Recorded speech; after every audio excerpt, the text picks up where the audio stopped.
Hey guys, and welcome to Mind-Blowing Top 5. In this channel, we provide you with daily mind-blowing content that you don't want to miss. From the top 5 most dangerous prisoners who are too evil to be in hell, to the richest criminal organizations in the world, we've talked a lot about interesting things in our previous videos. Today, we're going to be talking about the top 5 craziest prison escapes. From daring tunnel digs to jaw-dropping helicopter getaways, these convicts will stop at nothing to break free from the clutches of justice. So, grab some popcorn and settle in, because this video is exactly what you've been waiting for. Here are the top 5 craziest prison escapes ever recorded. Kicking off the list from number 5, Joaquin Guzman. Guzman, better known as El Chapo, is the founder of the Sinaloa cartel and one of the most terrifying drug lords on the planet. El Chapo was first captured in 1993 and sent to Puente Grande prison.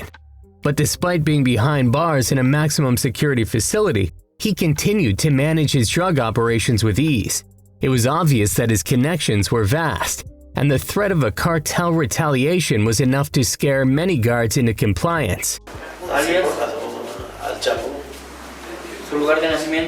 In 2001, El Chapo's men bribed the guard to let him out of his cell and help him escape in a laundry cart.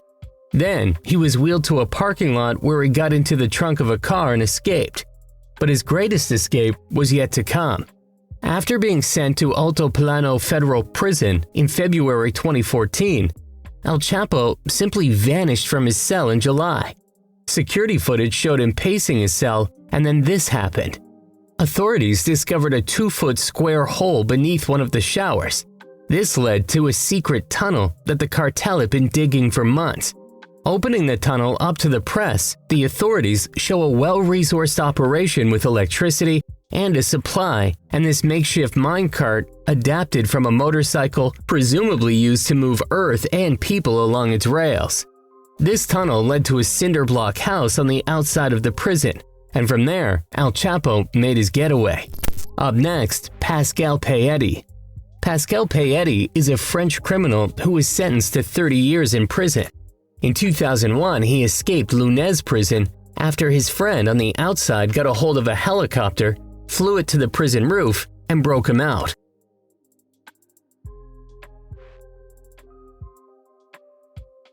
This sounds like straight out of a movie, right? This guy is a real badass. 2 years later, Payette managed to break out 3 more prisoners using the same strategy. Eventually, he did get caught, and this time, the authorities played it safe and decided to move him to different prisons every 3 months. But in 2007, Payette escaped a second time, using, you guessed it correctly, a helicopter once again. Using a Bastille Day celebration, Payette's man on the outside hijacked a helicopter from an airport near Caen and took the pilot hostage. They landed on the prison roof at the start of the night shift, and in 5 minutes, the men used heavy machinery to break open 2 doors at the isolation ward where he was held.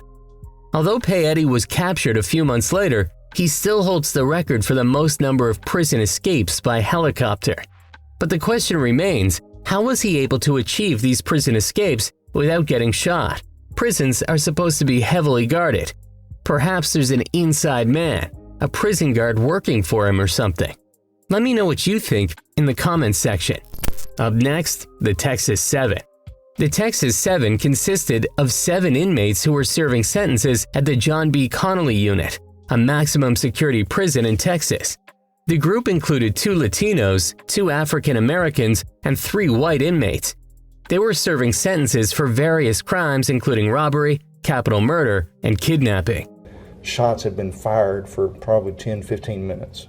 On December 13, 2000, the group overpowered guards and took their uniforms and radios. They then used a variety of tools including hammers, bolt cutters, and even fake guns to escape from the prison. Once outside, they stole a prison truck and drove it to a nearby sporting goods store where they stole weapons and ammunition. Over the next several weeks, the Texas 7 went on a crime spree, robbing several stores and a bank. They even managed to stay in a luxury RV park for several days without being caught. However, their luck eventually ran out on January 21, 2001. One of the Texas 7 members, Larry Harper, was caught while shoplifting at a store in Colorado. Harper was carrying a gun, which led to a police chase that ended in a shootout. Harper was killed and a police officer wounded. The other members of the Texas Seven were eventually captured, the last one being caught in March 2001. All of them were sentenced to death, except for one who received a life sentence.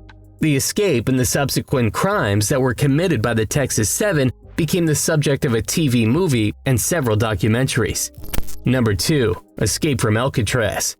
Alcatraz, also known as The Rock, was a maximum security prison located on an island in San Francisco Bay. It was considered one of the most secure prisons in the United States, with guards stationed on every corner and no inmate ever escaping before. Frank Morris and the Anglin brothers, John and Clarence, were 3 of the most notorious inmates in Alcatraz. They had been serving time for various crimes including bank robbery and car theft, and had a history of escape attempts. Morris and the Anglin brothers came up with a daring plan to escape from Alcatraz. They used spoons and other makeshift tools to chisel away at the concrete walls of their cells, creating a hole big enough to crawl through. Can you imagine using a spoon to crack open a concrete wall? This sounds almost impossible, but these prisoners did that undetected. They then climbed into the roof of the prison, where they used raincoats to fashion a makeshift raft. The raft was made by sewing together 50 stolen raincoats and was designed to be inflated with air from homemade bellows. They also created a paddle using a stolen axe handle and attached it to the raft using a cord made from a stolen accordion strap. To avoid detection, they fashioned dummies out of paper mache and human hair to replace in their beds to fool guards during the head count. On the night of June 11, 1962, Morris and the Anglin brothers put their plan into action. They crawled through the hole in their cells, climbed up to the roof, and inflated the raft. They then paddled away from the island, hoping to make it to freedom. The next morning, guards discovered the dummies in the inmates' cells, and a massive manhunt was launched. Despite an extensive search of the surrounding waters and nearby land, no trace of the escapees was found. Morris and the Anglin brothers were never seen or heard from again, and it's still unclear whether they survived the treacherous waters of the San Francisco Bay or perished in the attempt. However, some clues suggest that they may have successfully made it to land and started new lives. The escape from Alcatraz is one of the most daring and fascinating prison breaks in history. It's a story of human ingenuity and the will to escape from impossible circumstances. And finally, the Richard Matt and David Sweat prison escape. Richard Matt and David Sweat were both serving time at the Clinton Correctional Facility in New York. Matt was serving 25 years to life for kidnapping, murder, and dismemberment of his former boss, while Sweat was serving a life sentence for the murder of a sheriff's deputy.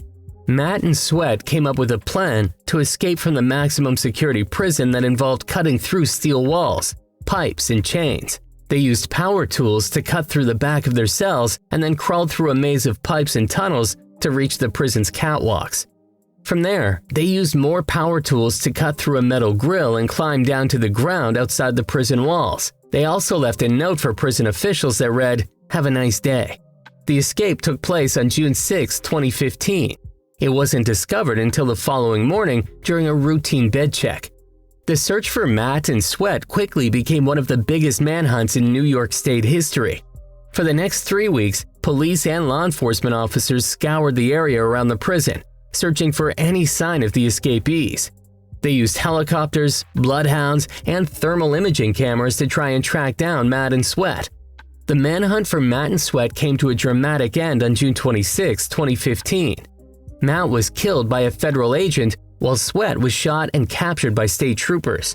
Sweat was severely injured and taken to hospital, where he was treated and eventually recovered. The investigation into the escape revealed that Matt and Sweat had received help from a prison employee, Joyce Mitchell. Mitchell had smuggled in tools for the escapees and had planned to drive them away from the prison after they had escaped. Although their escape was short-lived, it remains one of the most audacious and daring prison breaks in modern history. We hope you enjoyed watching this video. Please give this video a thumbs up and be sure to stay tuned for more exciting videos coming up on our channel. Thank you.